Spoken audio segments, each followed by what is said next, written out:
Hello guys, இன்னைக்கு நம்ம எங்கே வந்திருக்கோம்னு பார்த்தீங்கன்னா ஒடிசி படம் பார்க்கறதுக்கு கேஜி வந்திருக்கோம். கேஜி ஐமேக்ஸில் புக் பண்ணலான்னு பார்த்தா ஐமேக்ஸ் ஃபுல்லு. இதில் பார்த்தா என்ன ரெண்டும் ஒரே கதை தானே. அதான் கேஜிக்கு வந்திருக்கோம்.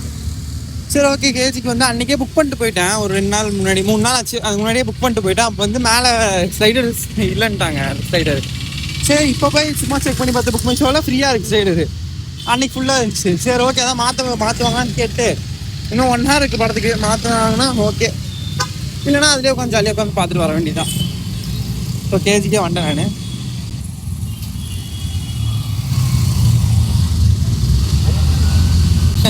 நம்ம தலைவன் படம் வருது, அதுக்கு வந்துடும். என்ன படம் தானே யோசிக்கிறீங்க? ஜனகம் இல்லை.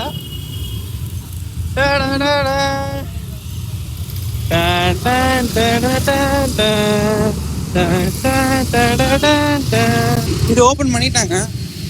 இன்னைக்கு ஓப்பன் பண்ணாங்க. எல்லாம் புக் மை ஷோல ஓப்பன் வருது. ஆனால் எங்கேயும் ஓப்பன் ஆகலையே. உங்ககிட்ட நேரில் கேட்டு 28 ஓப்பன் பண்ணிட்டாங்க. தெரியல. அதெல்லாம் எபிக் தான். ஏன்னா ஐமேக்ஸ் இந்தியாவில் இல்லை. அது ஐமேக்ஸில் போட மாட்டேன்ட்டாங்க. இப்போ எபிக் தான்.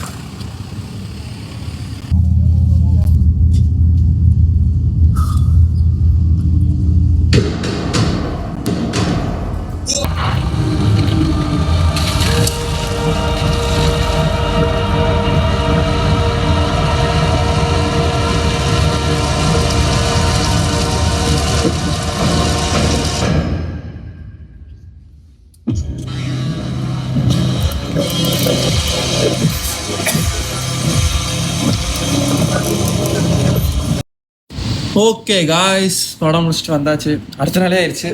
எப்படி இருக்குன்னு பார்த்தீங்கன்னா, படம் சினிமாட்டோகிராஃபி சூப்பர். ஸ்டோரி எனக்கு ஏற்கனவே தெரியும், ஆனால் மூவி சூப்பராக எடுத்துதான். நிறைய கேரக்டர்ஸ் காணும்.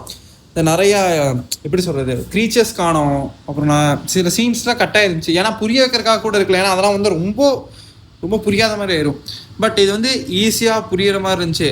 உண்மையாக ஃபஸ்ட்டு எனக்கு பிடிச்சது இன்டர்ஸ்டெல்லர், இன்செப்ஷன், அதுக்கப்புறம் தான் மீதியெல்லாம் பிடிக்கும். பட் எனக்கு இப்போ ஒடிசி தான் எனக்கு ஃபஸ்ட் இருக்கு. ஏன்னா எனக்கு தெரில, எனக்கு ரொம்ப பிடிச்சிருந்துச்சி ஒடிசி.